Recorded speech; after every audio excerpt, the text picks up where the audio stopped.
Bom dia, gente.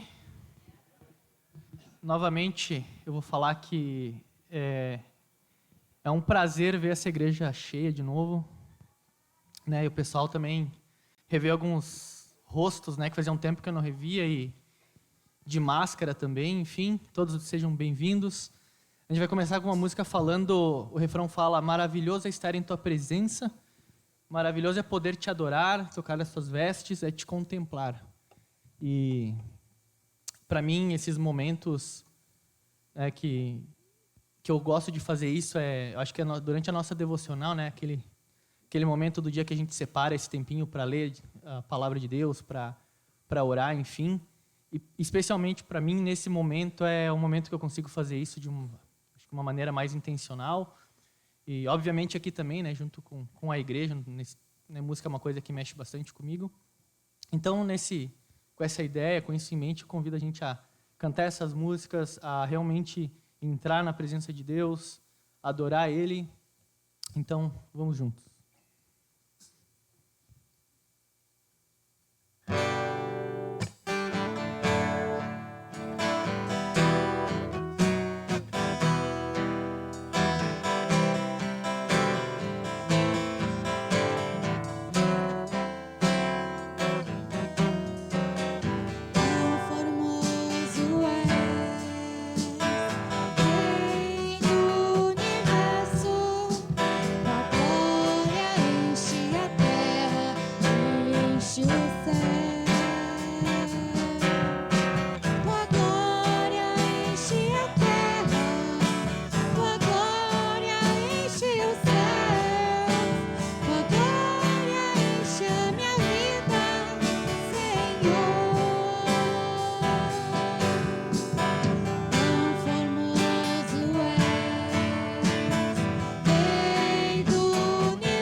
Segunda música, então, a gente já sabe, né?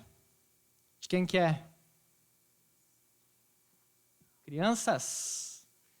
Então, criançada que tiver com vontade aqui de ensinar os restinhos para nós, pode vir aqui para o palco. Isso aí, bem. Próxima música fala bem-aventurado. Bem-aventurado é ser feliz, né? É em relação a Mateus 5, né? Então, depois pede para o papai explicar melhor em casa, para os profs, o que quer dizer isso, né? Vamos lá, então?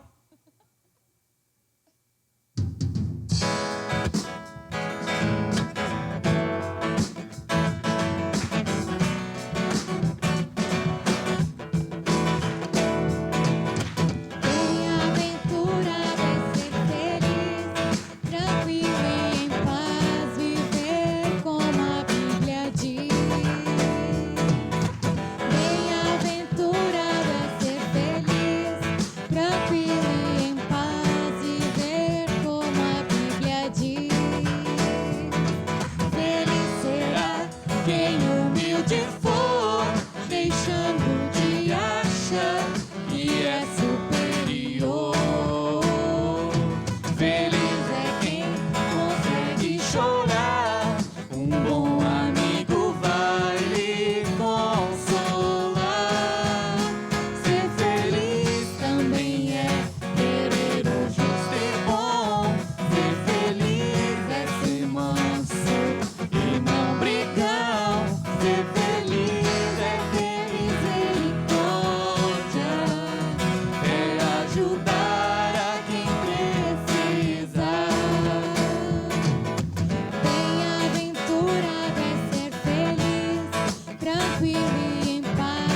bem-aventurado é ser feliz, tranquilo e em paz, viver como a Bíblia diz.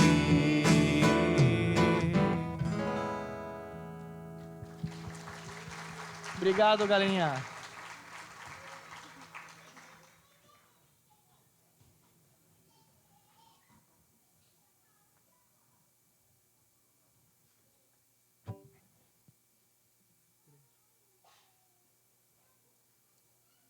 Grandes são as tuas obras.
Beleza?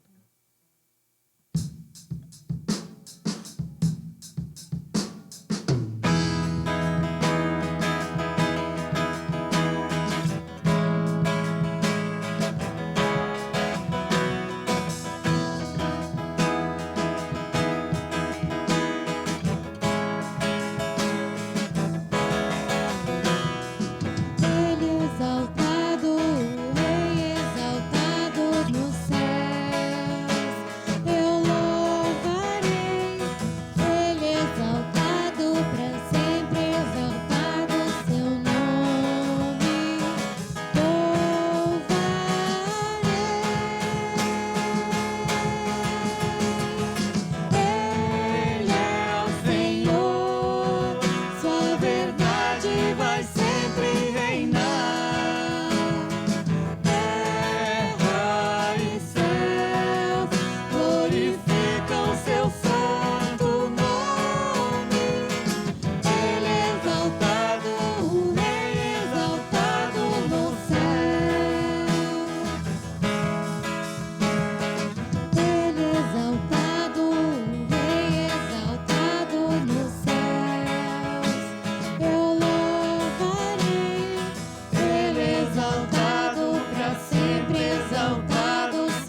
Senhor Deus e Pai, Tu és um Pai querido, Tu és aquele que não precisava ter saído de onde estava, mas assim o fez para que pudéssemos ter vida.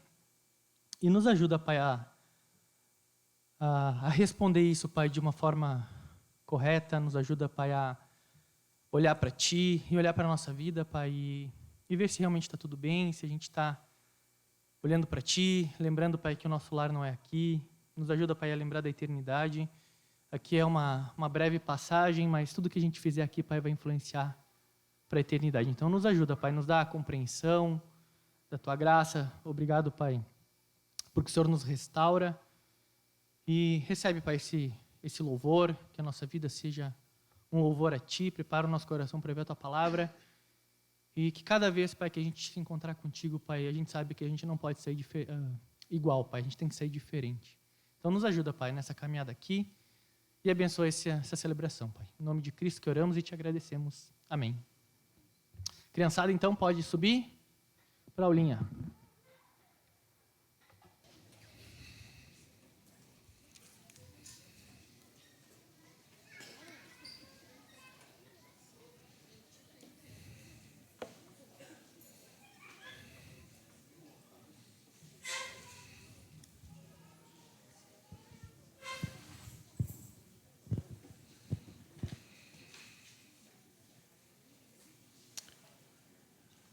Muito bem, então, bom dia mais uma vez.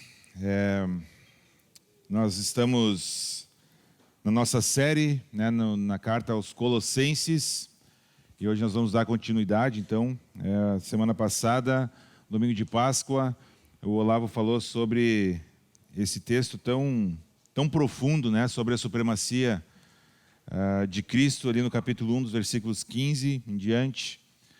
Esse texto que de tantas formas nos desafia, tantas formas exalta o nome do nosso Senhor Jesus. E hoje nós vamos dar continuidade aqui, então, falando a partir do versículo 24 até o capítulo 2, versículo 5. E já pode deixar a tua Bíblia aberta ali. A gente só precisa recapitular, porque às vezes a gente vai ouvindo, né, uma mensagem após a outra e vai esquecendo daquilo que foi ficando para trás lá no início, né? A gente precisa recapitular algumas coisas aqui. A primeira coisa é que a gente precisa lembrar que a igreja de Colossos estava, então, batalhando, né? Tinha muitas coisas que preocupavam o seu líder, que é Epáfras, né? A quem Paulo menciona aí na sua carta. E algumas dessas preocupações era a questão das heresias que estavam nascendo ali dentro da igreja, um falso ensino a respeito do Evangelho, um falso ensino a respeito de Jesus. Por isso, Colossenses é uma carta extremamente cristológica, centrada na pessoa, né, de Jesus.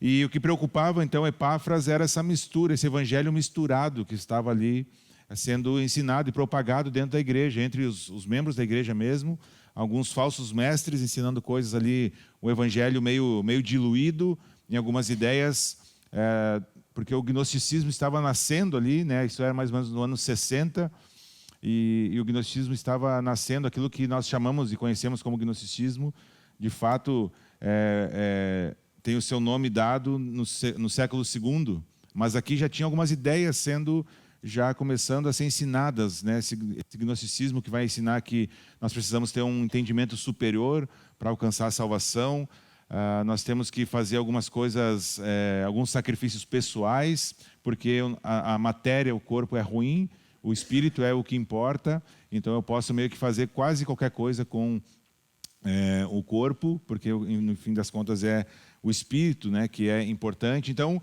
essas ideias todas do gnosticismo estavam sendo misturados ao evangelho, e essa era uma das preocupações de Epáfras, né, ao buscar ajuda de Paulo, então, para combater essas ideias. E principalmente pelo contexto da igreja de Colossenses, né, ela era formada então ali por judeus, né, formação hebraica, era formada por frígios, que da região da Frígia, na Ásia Menor, onde hoje é a Turquia, e também os gregos. Então era uma mistura ali de etnias, de pessoas que tinham pensamentos diferentes, e a galera estava misturando tudo isso com o evangelho e virando uma grande salada de heresias, né? E aí então a preocupação de Epáfras aqui sobre isso tudo que estava acontecendo. E o grande desafio de Paulo aqui é lembrar os colossenses que Cristo é o suficiente. Cristo é o suficiente. Não precisamos de mais nada além de Cristo para a nossa salvação. E por isso, de novo, essa carta é tão cristológica, tão centrada na pessoa de Cristo. Paulo está evidenciando a pessoa da Trindade de Jesus, né? E aí ele fala a respeito de Jesus de diversas formas diferentes. E Paulo, então, está tentando lembrar essa suficiência de Cristo, de que eles não precisavam de um pensamento superior, gnosis, né? O gnosticismo vem daí, de um conhecimento superior, de alguma coisa mística para ser salvo. Eles precisavam era conhecer o Evangelho, reconhecer que precisavam de arrependimento, de salvação e buscar isso em Cristo, na pessoa de Jesus. Então, a carta começa ali, né, com a sua apresentação, demonstrando a sua autoridade como apóstolo. Ele até cita Timóteo, que era alguém conhecido também na região ali como um servo fiel de Jesus, né, lá no início do capítulo 1. Depois ele segue com ações de graça, ali nos versículos 3 até o 14, que foi quando eu falei aqui sobre a oração de Paulo, né, os aspectos dessa oração. E aí depois ele apresenta, então, essa supremacia de Jesus aqui no capítulo 1, versículos 15 até o 23. E aí, então, ele vai partir para essa questão das correções, né, algumas exortações bem práticas, né, Paulo vai fazer nessa carta aqui, como a gente vai ver na sequência. Mas antes disso, então, ele introduz a sua responsabilidade, como que ele lida com a questão ministerial. E aí por isso que a NVI traz o título aí, antes do versículo 24, o trabalho de Paulo pela igreja, porque ele vai falar a respeito do seu trabalho, por que ele trabalha e como que ele faz isso aqui nos versículos que nós vamos ler. Então, vamos fazer a leitura aí, capítulo 1, versículo 24, até o capítulo 2, versículo 5. Agora me alegro em meus sofrimentos por vocês e completo no meu corpo o que resta das aflições de Cristo em favor do seu corpo, que é a igreja. Dela me tornei ministro, de acordo com a responsabilidade por Deus a mim atribuída, de apresentar-lhes plenamente a palavra de Deus.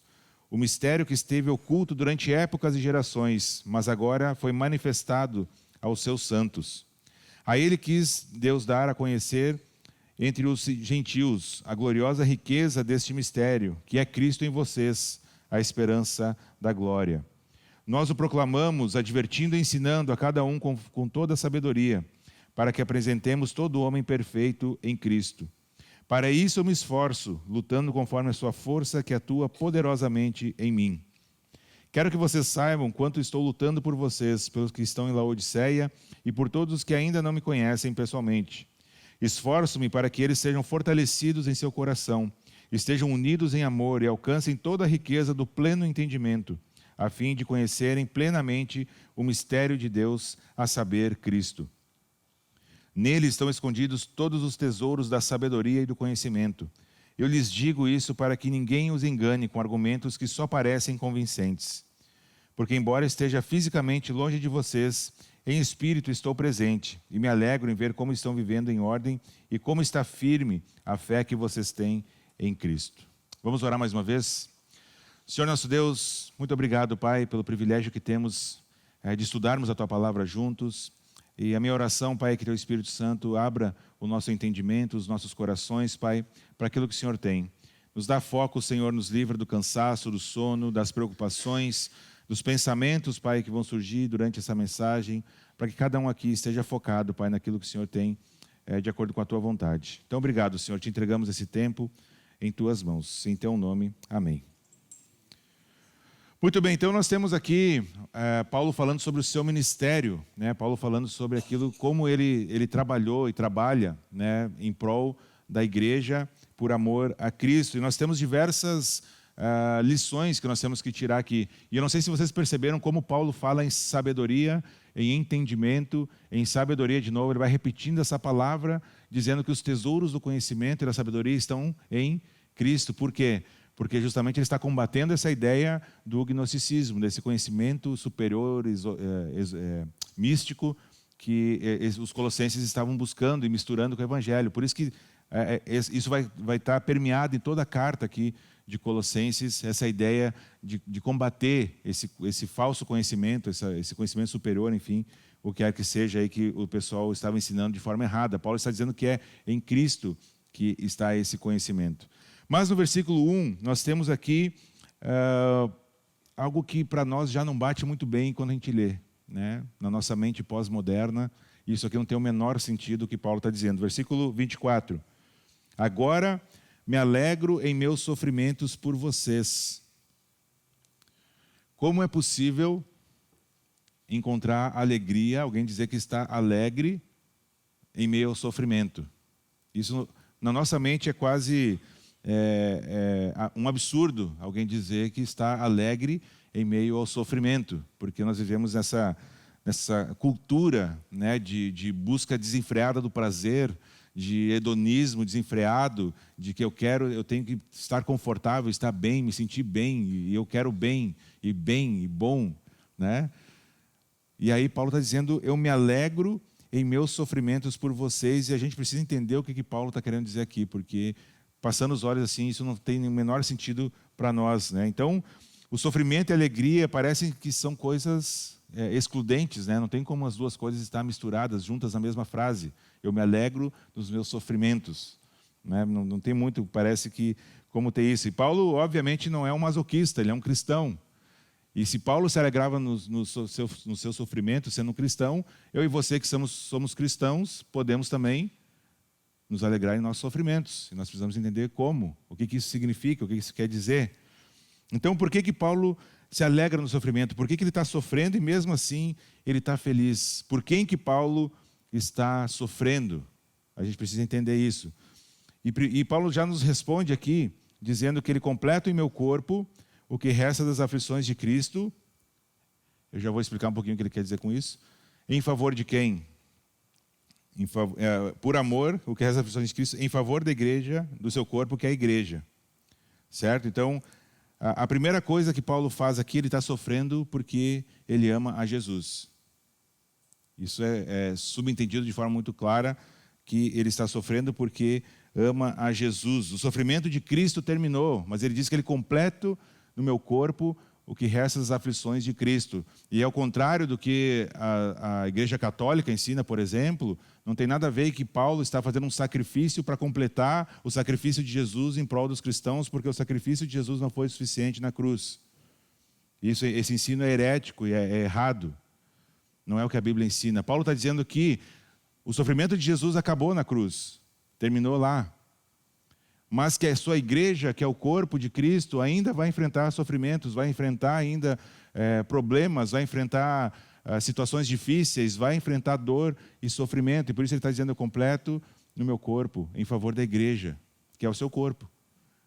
Porque Jesus sofreu, o seu sofrimento acabou, mas Paulo está dizendo que a igreja, aquilo que Jesus instituiu como igreja, as aflições vão continuar no seu corpo, que somos nós, que é a igreja, continuou ali. A gente precisa lembrar, por exemplo, que Jesus diz lá em Mateus que o servo não é maior que o seu senhor. E que se o senhor sofreu, o servo também vai sofrer. Nós não somos isentos de sofrimento porque Jesus sofreu na cruz no nosso lugar. A igreja também vai sofrer. Se o mundo perseguiu a Jesus, a igreja vai perseguir também a sua igreja, que somos nós. Nós também vamos passar por sofrimento. Hoje nós temos medo, né? Ontem eu estava lá em Bento Gonçalves, lá na celebração jovem, tinham vários aqui que estavam lá também presentes, e eu até comentei com eles lá que hoje o medo do cristão sofrer é o medo de ser cancelado, né? Dar uma opinião lá e ser cancelado, ou a pessoa falar alguma coisa que eu não vou gostar. E esses cristãos do primeiro século, eles tinham medo de morrer. Eles tinham medo de ser preso injustamente, de se tornar escravo de alguém, de não poder comprar comida para sua família porque se declaravam seguidor de Jesus. E aí então Paulo está dizendo que se alegra no sofrimento, por quê? Porque a igreja estava sofrendo. A igreja estava sofrendo perseguição muito séria, muito dura. Quem era cristão sofria absurdo. E esse era o completar das aflições de Cristo, né, em favor do seu corpo, que é a igreja. Então, esse sofrimento, ele vai nos levar para mais perto de Deus, se nós entendermos ele corretamente. Então, por amor a Cristo, Paulo sofria, ele entendeu? Jesus sofreu, eu como cristão também vou sofrer. E esse sofrimento não é em vão, é em favor da igreja, né? Paulo fala sobre o motivo que ele sofria, em favor de quem? Que é a sua igreja. E veja que interessante, Paulo teve um encontro com Jesus, na famosa história lá, né, do caminho para Damasco. E antes Paulo era alguém que perseguia a igreja. Paulo era alguém que destruía a igreja. E agora Paulo sofre para edificar a igreja. Essa é a transformação que Jesus faz na vida das pessoas, de quem tem um encontro pessoal com ele. Antes Paulo era um perseguidor da igreja, mas agora ele é perseguido por causa da igreja. Vejam só. E eu nem sei se eu deveria falar isso para vocês, né? Vou fazer um parênteses aqui na mensagem. Mas lá no livro de Atos, Jesus diz para Ananias, né? Ananias fica assustado porque Jesus manda Ananias orar por Paulo. E Ananias diz, mas ele é um perseguidor da igreja. E Jesus fala para Ananias, não sei se vocês lembram, que ele fala, mas pode deixar, eu escolhi ele, e eu vou mostrar o quanto ele tem que sofrer por amor ao meu nome. Então, o sofrimento na vida cristã, uma frase polêmica, pode ser deliberadamente causada por Jesus, de acordo com a sua vontade e daquele propósito que ele tem na nossa vida. Foi o que ele fez com Paulo. Paulo sofreu pra caramba. Apanhou, foi apedrejado, foi preso, passou necessidade. E quem disse lá para Ananias no começo que ia fazer isso com Paulo foi o Senhor Jesus. Não fica bravo comigo. É o que a Bíblia ensina. Então esse sofrimento, inclusive, pode ser externo, mas ele também pode ser colocado na nossa vida pelo Senhor Jesus. Quem é que levou Jesus para o deserto para ser tentado por Satanás? Foi Satanás? Foi o Espírito Santo? Então, gente, o sofrimento ele faz parte da nossa vida. Embora a gente viva numa cultura que não quer de jeito nenhum sofrer, que considera o sofrimento algo assim, que a gente não pode pensar em ter na nossa vida, o sofrimento ele faz parte. Ele faz parte da nossa vida. O sofrimento ele é didático. Deus usa o sofrimento na nossa vida para transformar a imagem de Jesus em nós, para moldar o nosso caráter. Então, agora, Paulo estava lutando para destruir a igreja e agora ele luta para edificar a igreja. A transformação que Paulo teve na sua vida. E a igreja, gente, ela é profundamente ligada, ela é inseparável de Jesus. Ela é o corpo. Jesus é a cabeça, ela é o corpo. Ele é o noivo. A igreja é a sua noiva. E eu vejo tanta gente tratando a igreja com um desdém, com uma coisa banal, mas está intimamente ligada com Cristo. O sofrimento por Cristo e pela sua igreja trouxe grande alegria a Paulo, porque ele sabia que esse era o propósito de Deus para a vida dele. E por isso que Paulo se alegrava. Um teólogo chamado Warren Wiersbe, nome difícil, né? Comenta o seguinte: ao contrário do que alguns cristãos dos dias de hoje falam, o apóstolo não perguntou o que eu vou ganhar com isso. Ao fazer parte da igreja, o que eu vou ganhar com isso? Como muitos cristãos fazem.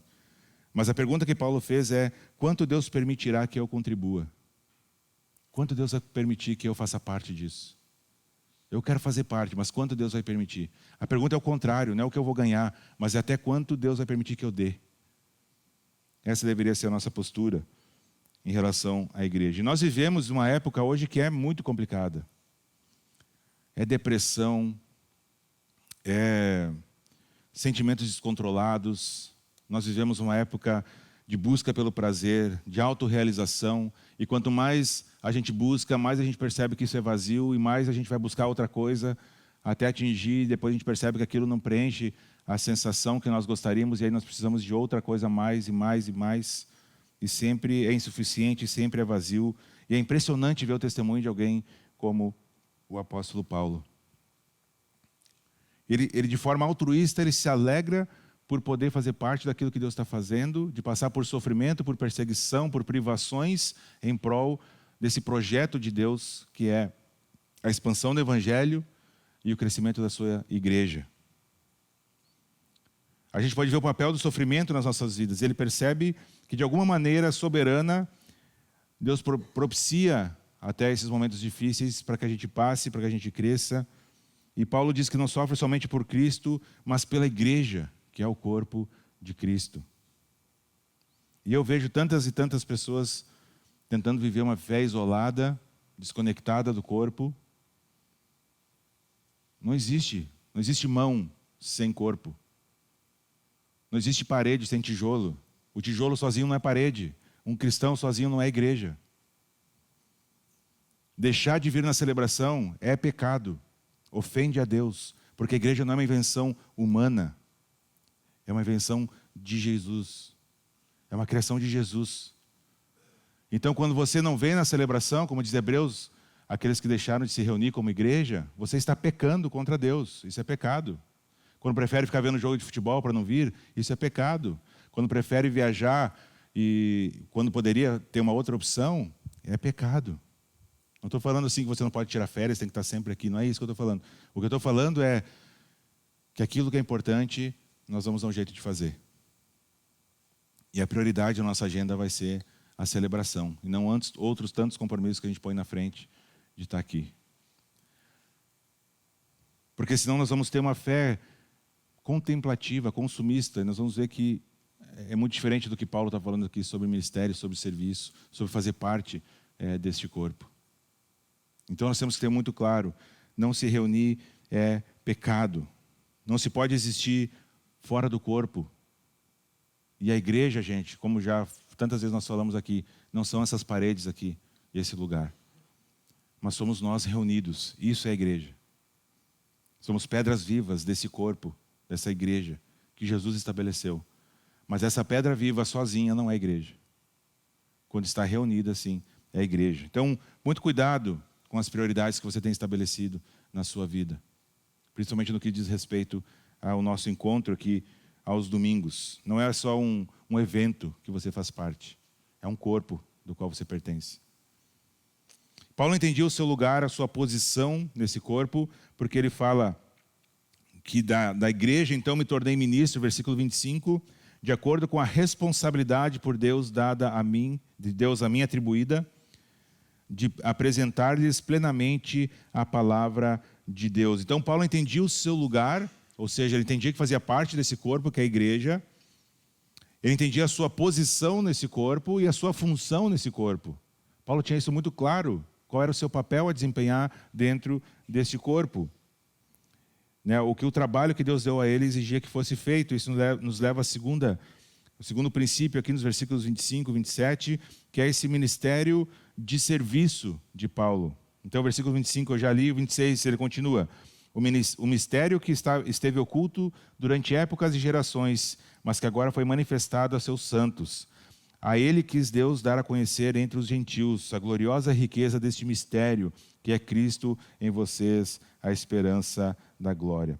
Deus trabalhou na vida de Paulo. Deus trabalhou desde o nascimento da vida de Paulo, deu um conhecimento do mundo gentil, daqueles que não eram judeus, embora ele fosse judeu. Deu uma cidadania romana, inclusive que Paulo usa no seu ministério, essa cidadania romana. E tudo isso para que Paulo fosse um instrumento poderoso usado nas suas mãos. A palavra responsabilidade, aqui no versículo 25, indica uma pessoa que era encarregada de administrar os bens. A gente poderia traduzir isso por despenseiro, alguém que cuida da despensa. Essa responsabilidade, que Paulo recebeu. Era a responsabilidade do escravo que vivia na casa do seu senhor e que cuidava da despensa. Então, ele tinha que cuidar para que não faltasse os alimentos, mas ele mesmo não era responsável por comprar os alimentos. Ele tinha que usar aquilo que tinha na despensa para uma alimentação balanceada da família, fazer as refeições, usar todas as coisas. E Paulo está usando essa imagem para dizer que ele é um despenseiro de Deus. Ele não é responsável pelo alimento, porque o alimento já é Deus quem dá. Mas ele é responsável por pegar esse alimento e distribuir para a família, alimentar a família. Então essa é a responsabilidade que Paulo está falando aqui. E nós temos aqui uma realidade paradoxal. A vida cristã ela é cheia de paradoxos, né? E aqui é mais uma, porque ao mesmo tempo que Deus nos chama a ser instrumentos nas suas mãos, é Ele quem faz acontecer.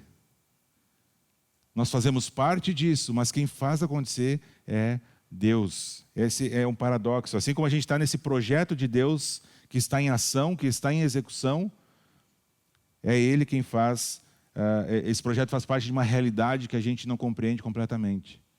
O Luiz Saião, não sei quantos de vocês conhecem, um grande pregador, ele fala que é como se nós fizéssemos parte, sabe aqueles desenhos que a gente compra para a criança de ligar os pontinhos, que vai formando uma figura? É como se a gente fizesse parte disso, e nós somos 2 pontinhos de uma grande imagem que Deus está trabalhando e formando. Ao mesmo tempo que Deus está trabalhando aqui em Caxias do Sul, Ele está trabalhando lá no Japão. E essa coisa toda vai tendo sentido, e vai se desenhando, e vai crescendo de acordo com a vontade e com o desejo de Deus. Então, ao mesmo tempo que a gente é instrumento, a gente faz parte de algo que a gente não compreende completamente. A gente é só o despenseiro. A gente só tem que usar os recursos que Deus tem nos dado para fazer aquilo que Ele nos chamou para fazer. E o texto continua, então, versículo 26 e 27, esse mistério, Paulo fala de um mistério que estava oculto durante épocas. E esse mistério era a riqueza desse mistério que é Cristo em vocês, né? Versículo 27, a esperança da glória. Paulo é apaixonado por esse projeto de Deus. Ele está dizendo o seguinte, gente, que aquilo que só os judeus tinham conhecimento durante épocas e gerações, esse era um mistério para os gentios, porque ninguém tinha esse conhecimento de quem era Deus, aquilo que Deus estava fazendo. Agora Deus quis dar esse tesouro para todo mundo. Isso inclui nós que cá estamos. Esse mistério, então, que permaneceu oculto durante épocas e gerações, agora foi manifestado aos seus santos, e quis Deus dar a conhecer entre os gentios. E por isso que Paulo é chamado de o apóstolo dos gentios, porque Paulo foi designado por Jesus para levar o evangelho para aqueles que não eram judeus. E graças a Deus por isso. Então, Paulo ele é apaixonado por esse projeto. Todo mundo que tem Jesus em sua vida está de alguma forma envolvido nesse projeto, está conectado a esse projeto, assim como Paulo estava. E assim como Paulo, nós deveríamos ser apaixonados por esse projeto de Deus, era isso que deveria nos mover a servir. Querer contribuir com esse projeto, querer saber os desdobramentos desse projeto de Deus, ver o que Deus quer fazer ali na frente.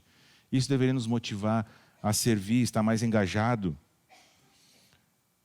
Não é possível estar na cabeça, de novo, que é Cristo, sem estar conectado no corpo, sem estar engajado nesse projeto de Deus.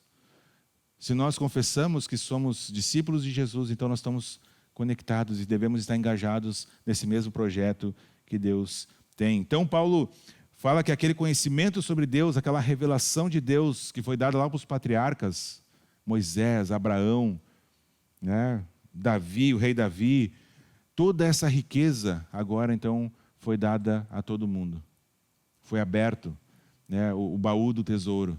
E agora todos nós temos acesso a isso, os gentios e todos os cristãos. Então Deus fez isso com Paulo. E ele se sente envolvido, engajado nesse projeto de Deus. Deus preparou Paulo, desde a sua nacionalidade, desde a sua cidadania dupla, romana, desde o seu conhecimento por viver no meio dos gentios, para que ele fosse um instrumento de Deus poderoso para ser usado. A minha pergunta nessa manhã é: a sua história, Deus preparou você para ser um instrumento nas mãos dele? Quando você olha para trás na sua história, o que você percebe que Deus moldou, Deus te calejou, para que hoje você fosse um instrumento usado por Deus, engajado nesse projeto? E se você não está engajado, repense sobre a sua vida. Porque o que nós deveríamos gastar nossa energia, nossa saúde mental, nosso esforço físico, é em estar engajado nesse projeto de Deus para o mundo.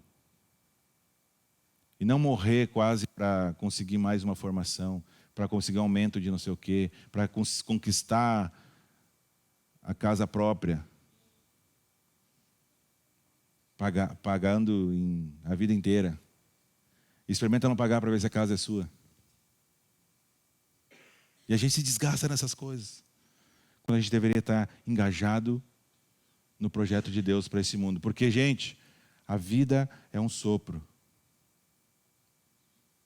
O Gustavo, o argentino, que estava aqui com a gente há pouco tempo, hoje está com Deus na glória, passou rapidamente. A gente não sabe como é que vai ser a nossa volta para casa hoje. E na eternidade, o que vai importar para Deus? O que vai importar quando a gente estiver face a face com o Senhor Jesus? Quando a gente for prestar contas das nossas vidas. É isso que vai importar. Não talvez tantas outras coisas que a gente tem enchido, né, a nossa agenda, nossa cabeça.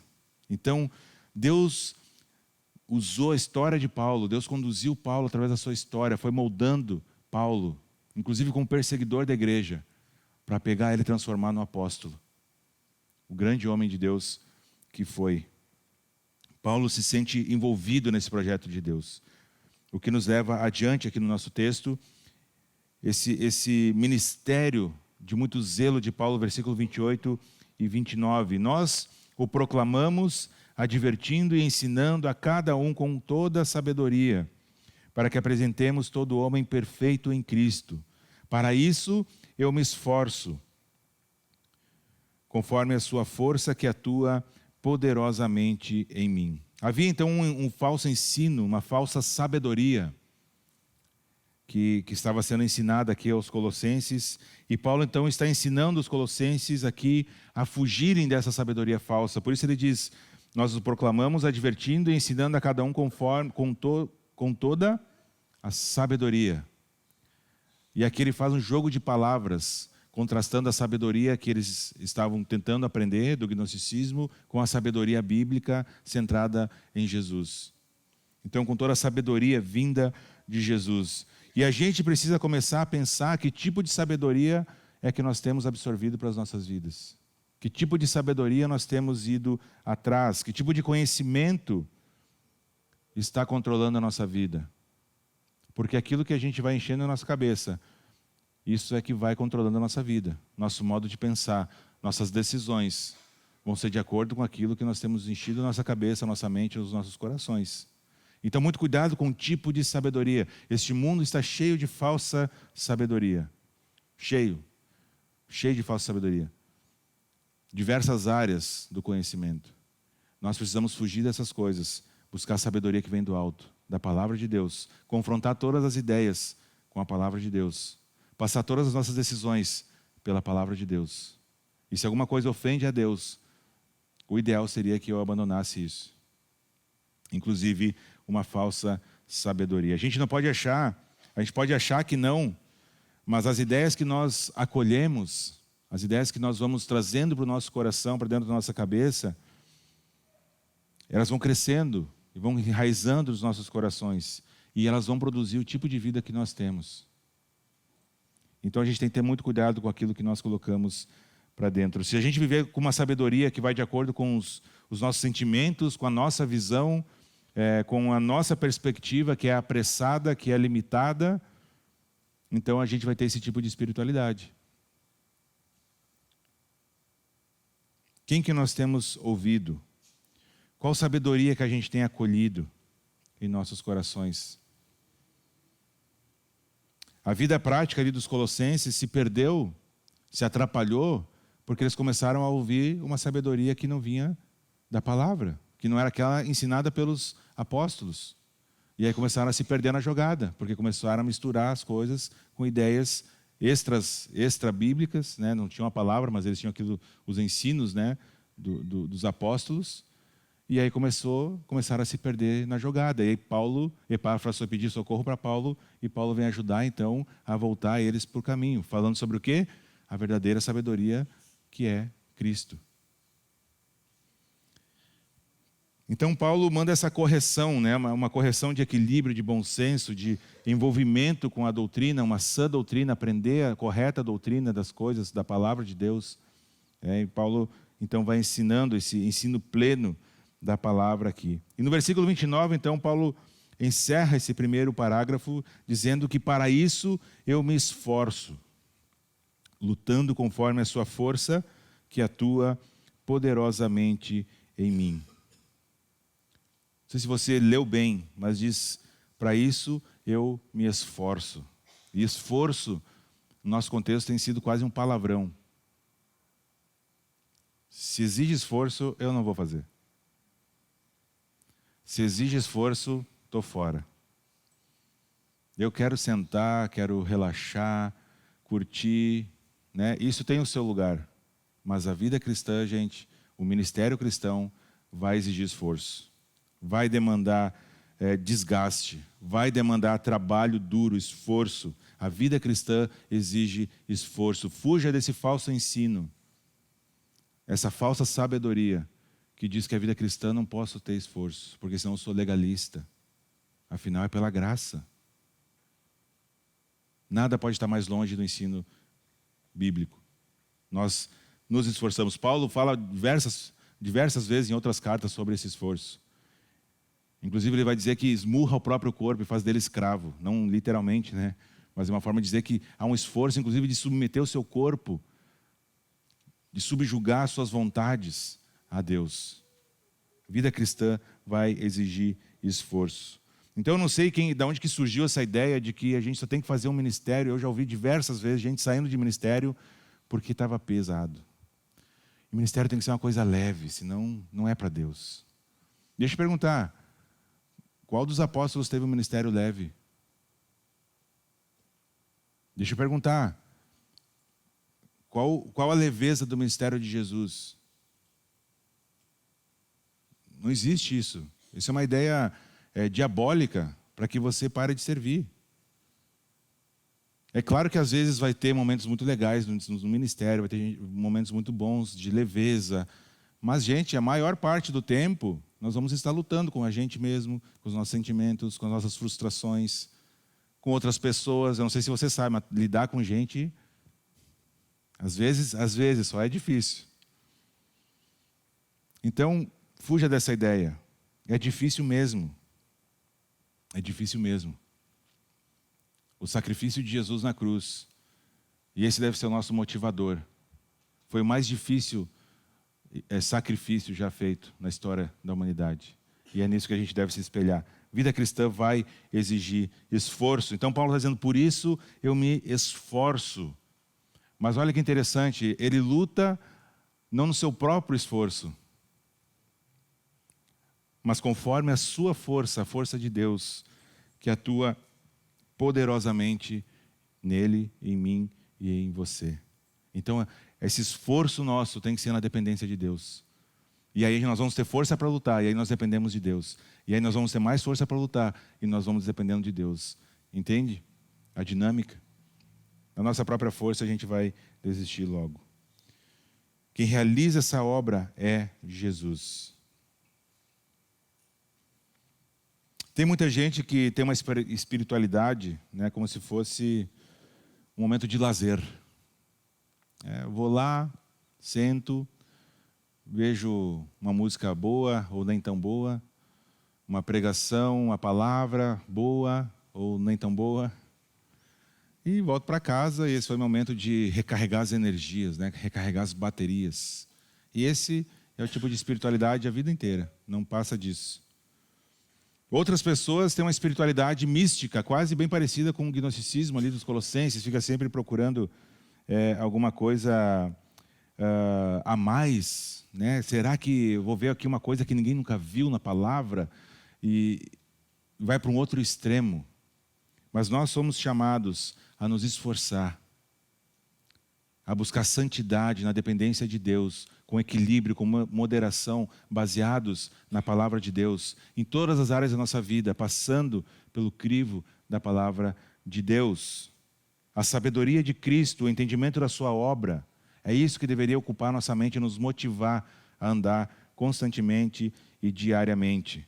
Então é importante que a gente entenda essa espiritualidade verdadeira, porque talvez a gente possa ser sinceramente enganado, achando que temos uma vida espiritual com Deus, quando na verdade não temos.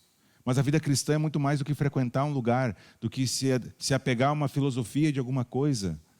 A vida cristã é transformação, é o caráter de Cristo sendo formado em nós constantemente, diariamente. E isso vai demandar de nós esforço, como Paulo está falando aqui.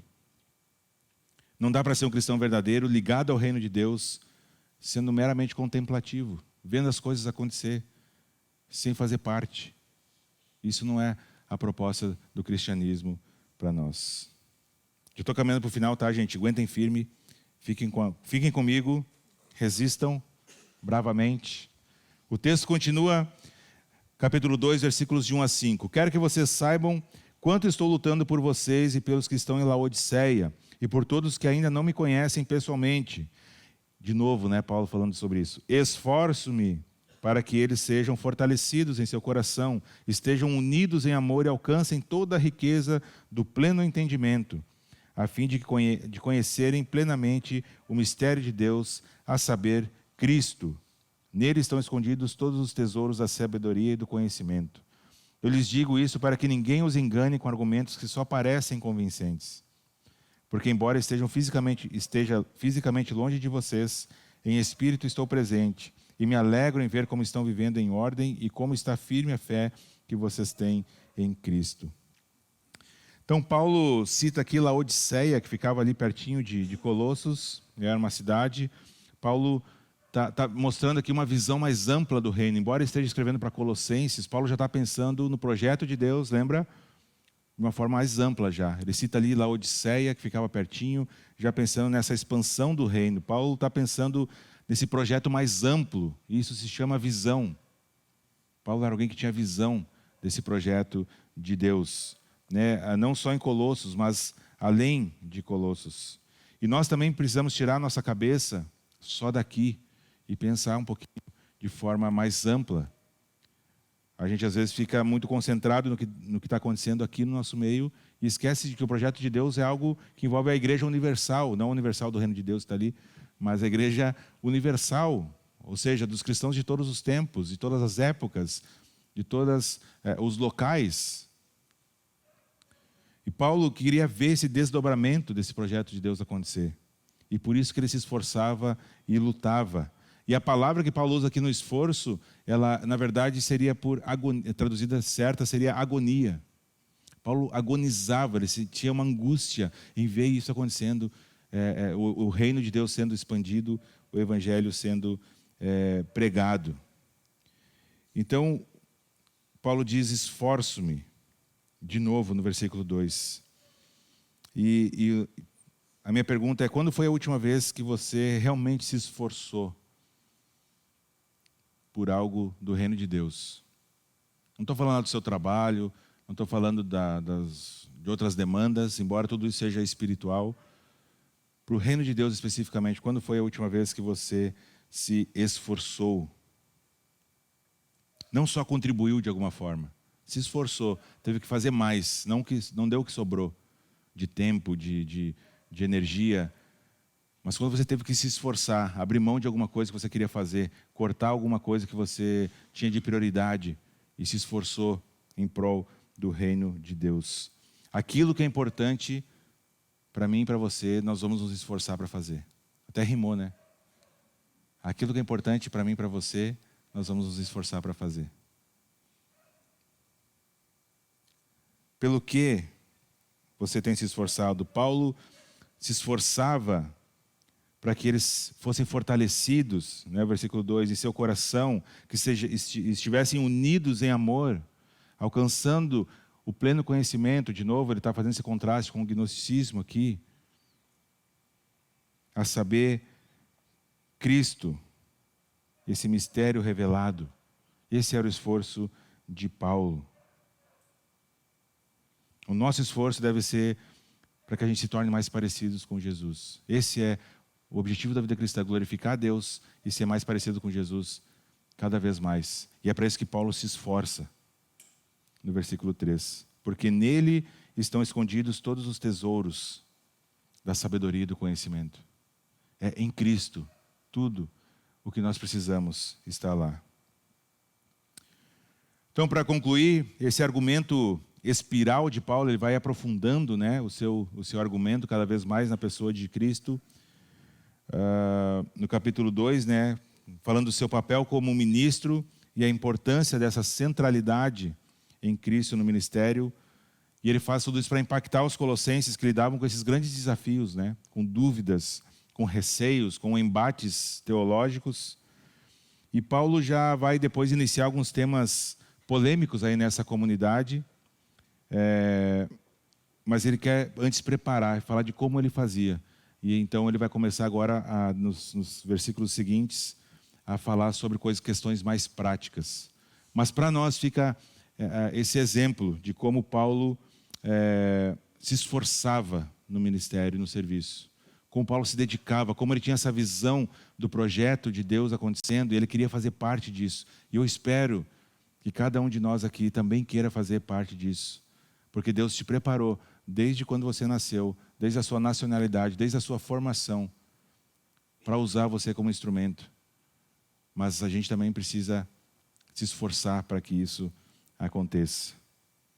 Então, alguns desafios para nós. Primeiro, peça a Deus que abra o seu coração, o seu entendimento, para entender o que Ele tem para ti, para entender a palavra dEle.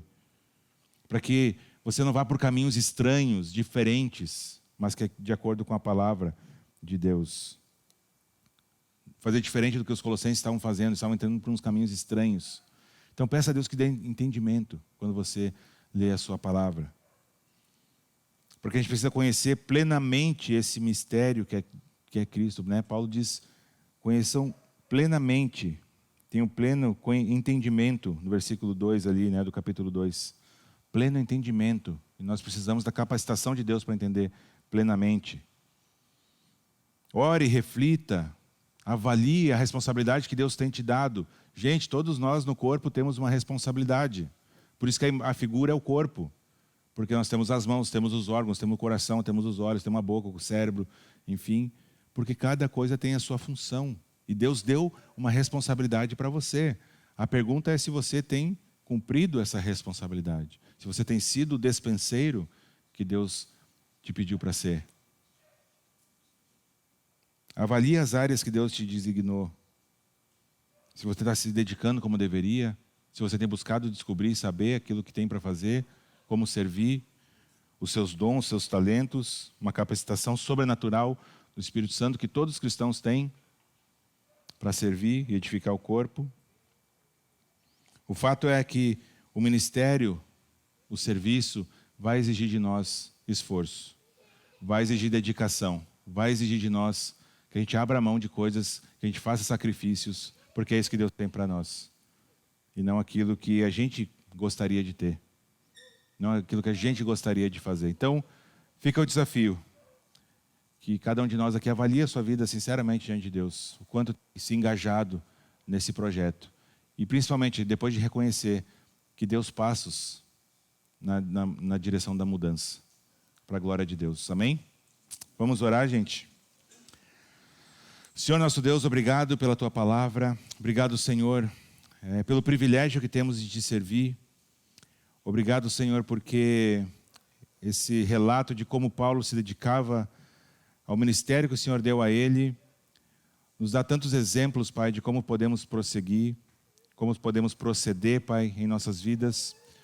Há tantas necessidades, Pai, no corpo, e o Senhor poderia supri-las sobrenaturalmente, poderia enviar anjos para suprir, mas o Senhor escolheu, Pai, usar cada um de nós, pessoas falhas, para que essas necessidades do corpo fossem supridas. Então nos ajuda, Senhor, a fazermos como Paulo, a completarmos, Pai, aquilo que ainda temos de sofrimento, que nós não tenhamos medo, Senhor, do sofrimento, não tenhamos medo, Senhor, de pagar o preço de Te servir. Nos capacita, Pai, a enxergar, através do Teu Espírito Santo, áreas talvez que nós temos falhado como cristãos.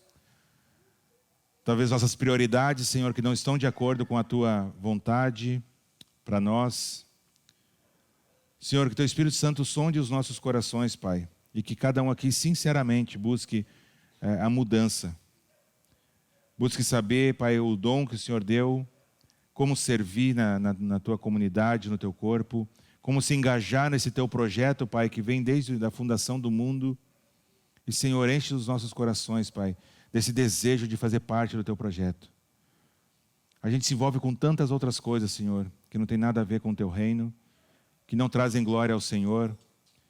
Então, Pai, nos faz, Pai, nos engajarmos, a cada um aqui, nos engajarmos, Pai, na tua obra, no serviço ao Senhor.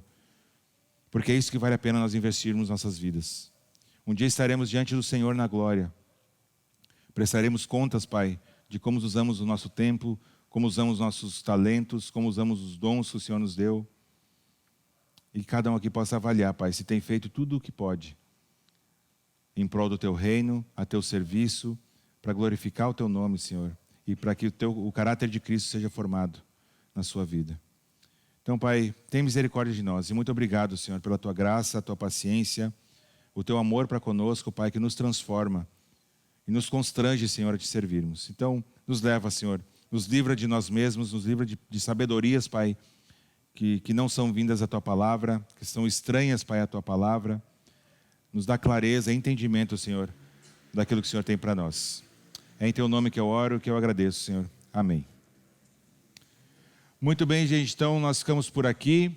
Um ótimo domingo a todos, que Deus abençoe. Até a semana que vem, se Deus permitir.